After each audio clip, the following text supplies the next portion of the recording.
All right, now we're ready to make a French knot.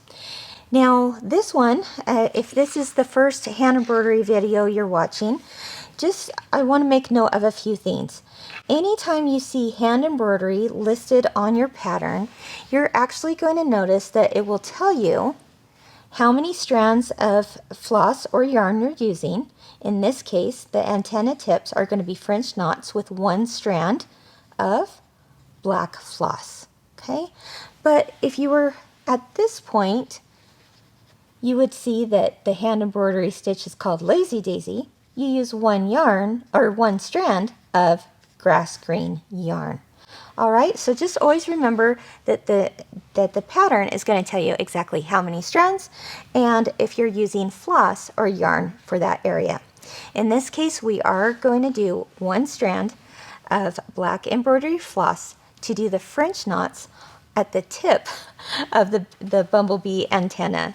Now, while I'm going to show you how to do the French knot with a single strand of floss and done on the top of the bee antenna, I'm actually going to show you an example of another project we have at Kimberbell called Christmas Morning, where you have French knots right here as part of the ornaments.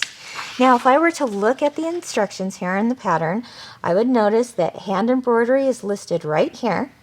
It says the red ornaments are French knots. It's done with one strand of cherry red yarn instead of the floss. So therefore, when you do that, you're going to get these beautiful little round ornaments or French knots all over the tree. I just did the same technique as I'm about to show you with the black floss. This time I did it with the larger yarn needle, and I did it 2 times wrapped around and then gently put it back down through the area that I just had brought it up in, and now you have a beautiful French knot landing on top of the tree. All right, so with that being said, let's go ahead and go back to our bumblebee example where I've already tied a knot at the end, or I'm about to tie a knot, I should say, at the end of my thread right there. So I'm going to bring my needle up through the tip of the antenna, just like so. I'm going to pull it so that it reaches the end where that knot is, and I'm just going to pull real gently so it doesn't go through the fabric. Okay, continue to pull, and now I'm going to hold on with my opposite hand, keeping this thread nice and tight and taut while holding my needle with the pointy side up. Now I'm going to take that thread and wrap it around 2 times in this case, but honestly, as many times as you want to wrap that, the larger your French knot is going to be. In this case, I'm just going to wrap it twice, but that's personal preference, and then bring it back down pretty darn close to the hole that I had come up in. Okay, and while I'm about to put that down into that area, I want to make sure that the entire time I'm doing that, I am holding that other side of the thread nice and tight and taut.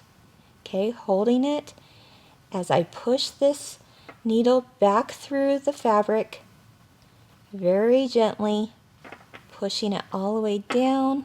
See how I'm still holding onto that thread?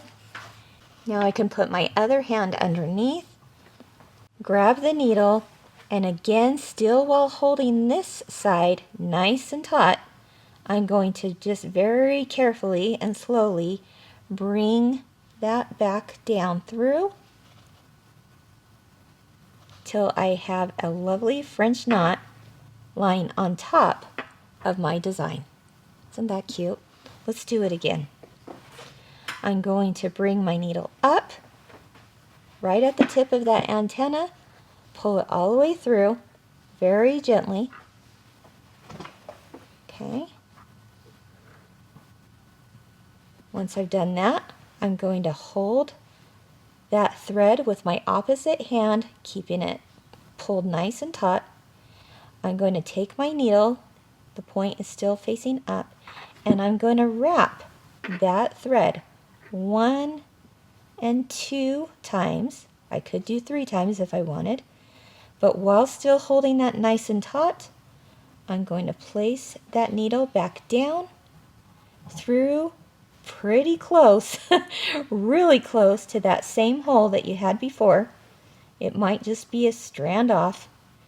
And then keeping that nice and tight, I'm going to bring my hand underneath to pull at my needle while still holding on to the other side with my opposite hand, and just very gently keep that up on top of the yarn so that I have a nice little French knot.